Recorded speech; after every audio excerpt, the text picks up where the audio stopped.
और राहुल के वालिदैन का एक हादसे में इंतकाल हो गया। अब दोनों बच्चे यतीम हो गए।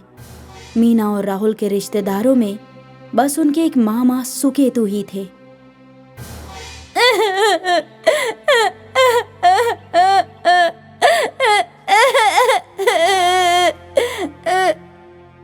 दोनों बच्चों ने रोते रोते अपने मामा को गले लगा लिया।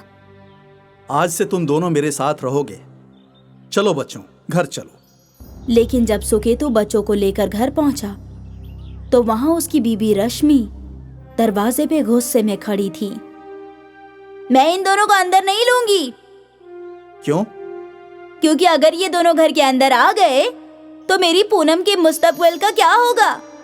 मुश्किल से हमारा गुजर बसर हो रहा है और ऊपर से ये दोनों हमारे लिए बोझ ना बन जाए। ऐसा कुछ नहीं होगा रश्मि। अच्छा, तो इनके खाने पीने का, कपड़ों का खर्च में इजाफा नहीं होगा क्या? वो कौन कमाएगा? मामी, हम दोनों काम पर जाएंगे। हम दोनों आप पर बोझ नहीं बनेंगे, यकीनन मामी। देखो, बच्चे खुद कह रहे हैं कि वो काम पर जाएंगे। अब तो इन दोनों को अंदर आने दो। ठीक है, लेकिन कह देती हूँ, जिस रोज इन दोनों ने काम पर जाने से इनकार किया उसी रोज इन दोनों को घर से बाहर निकाल दूंगी। ठीक है, अब हटो सामने से। रश्मि ने दोनों बच्चों को घर में दाखिल होने दिया, लेकिन फिर भी उन दोनों से बुरा सलूक करती रही। सुन मीना, कब्ल तो घर की सफाई कर दे, फिर बर्तन धो ले और फिर तुम दोनों को होटल जाना है काम करने। जी मामी। दोनों बच्चों ने मिलकर पूरे घर की सफाई की। राहुल ने झाड़ू लगाया और मीना ने बर्तन धो दिए और सारा काम करने के बाद दोनों होटल पहुंचे। सुन लड़की, तू सारे जूठे बर्तन साफ करेगी और तेरा भाई सारे मेज पर कपड़े मारेगा। कोई गलती मत करना। दोनों बच्चे ने रजामंदी दिखाई। दिन भर इतनी मेहनत करके जब बच्चे घर लौटे तो उनकी मामी ने उन्हें पेट भर के खाना भी नहीं दिया। अरे रश्मि, कम से कम इन बच्चों को भर पेट खाना तो दे दो। बेचारे दिन भर मेहनत करके आए हैं। जो दे रही हूँ ना वही काफी है।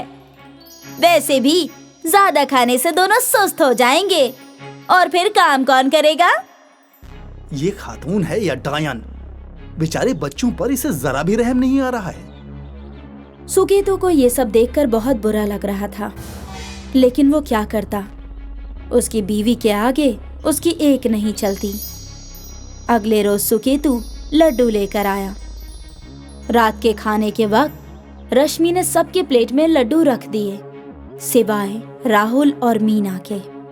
उनकी प्लेट में भी एक एक लड्डू रख दो रश्मि। तुम इन मुफ्तखोरों की आदत मत खराब करो। जो मिल रहा है वो खाने दो, समझे? मीना और राहुल ये सब सुन रहे थे, लेकिन वो खामोशी से खाना खा रहे थे। और अगले रोज से सुकेतु बच्चों के लिए कुछ ना कुछ ले आता, वो भी रश्मि से छुपाकर। ये लो मीना, जलेबी खाओ। लेकिन मामी। श्श, खामोशी से खाओ। राहुल, तुम भी खाओ। आज कई रोज बाद बच्चे बेहद खुश थे। ऐसा कई रोज तक चलता रहा। अक्सर सुकेतु बच्चों को छुप छुपाकर कुछ ना कुछ खिलाया करता था। बच्चे अब पहले से ज्यादा खुश थे। वो हंसते खिलखिलाते रहते।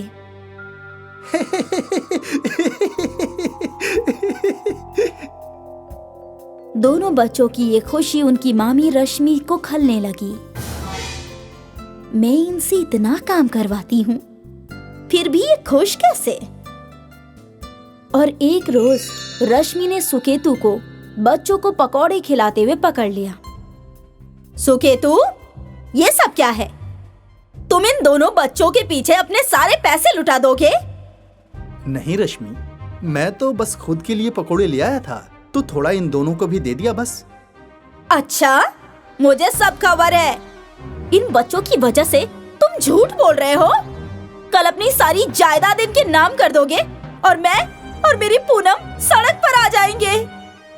रश्मि, ऐसा कुछ नहीं होगा। ये बच्चे आज ही इस घर से बाहर जाएंगे। बस बहुत हुआ।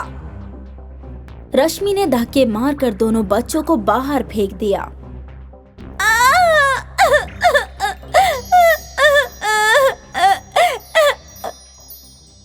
उन दोनों को लेकर चलो मीना, अंदर चलो।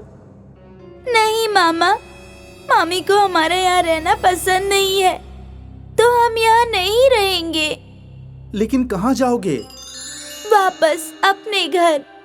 लेकिन बेटा, तुम दोनों बहुत छोटे हो, तन्हा कैसे रहोगे? मामा, हम दोनों काम करके अपना गुजारा कर लेंगे। हम यहाँ रहेंगे तो रोज मामी हमसे इंतकाम लेने की सोचती रहेंगी। इससे बेहतर है कि हम चले जाएं। और यही वाजिब था। बच्चे मायूस होकर वहां से रुखसत हुए। वो लोग अपने घर जा रहे थे। रास्ते में वो दरिया के पास रुक गए। बाजी, मुझे बहुत भूख लगी है। मुझे भी, लेकिन पैसे तो नहीं है। हम क्या खाएंगे? अब हम क्या करें?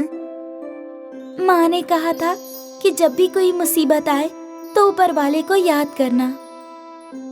बच्चों ने अपनी आंखें बंद की और ऊपर वाले से दुआ करने लगे। और जब उन्होंने आंखें खोली तो उनके सामने दरिया में कागज के जहाज थे, वो भी नोटों से बनी हुई। देखो बाजी, कश्ती। हाँ, लेकिन ये तो नोटों से बनी है। निकालते हैं। दोनों बच्चे दरिया के किनारे बह रहे कागज की कश्ती को जमा करने लगे। अरे वाह, इतने सारे पैसे! इससे तो हम बहुत कुछ खरीद सकते हैं। अच्छा है ना, अब हमें भूखा नहीं सोना पड़ेगा। हाँ हाँ, जमा कर, सारे जमा कर ले। मीना और राहुल ने कागज की सारी कश्ती जमा कर ली और फिर उन्हें सुखा कर गिरने लगे। वो लोग अपने गांव पहुंचे और सबसे कबल उन्होंने एक होटल से खाना खरीदा और फिर अपने घर पहुंचे। बाजी, जल्दी खाना दो, भूख लगी है। हाँ हाँ, ये ले। दोनों बच्चों ने पेट भर के खाना खा लिया और फिर दोनों ने मिलकर अपने घर की अच्छे से सफाई की। अब लग रहा है ना बिल्कुल कब्ल की मानिंद। बाजी, क्या हम स्कूल जा पाएंगे? हाँ, लेकिन हमें सब कुछ खुद ही करना होगा। माँ नहीं होगी हमारा काम करने के लिए। मुझे इल्म है, लेकिन मुझे स्कूल जाना है। दोनों बच्चे स्कूल जाने लगे और पैसों से वो अपना खाना भी खरीदते। दोनों एक दूसरे का बेहद ख्याल रखते। अब से दोनों ही एक दूसरे का सहारा थे। जब भी उनके पैसे खत्म होते तो वो दरिया के पास आकर ऊपर वाले से प्रार्थना करते और उनके सामने जादुई पेपर बोट्स बहने लगते। वो दोनों सारे पेपर बोट्स जमा कर लेते। उन दोनों का अपना कोई नहीं था। वो दोनों एक दूसरे का सहारा बने और ऊपर वाला उनकी मदद करने लगा जादुई कागज की कश्ती से। सही कहते हैं लोग, जिसका कोई नहीं होता उसका खुदा होता है।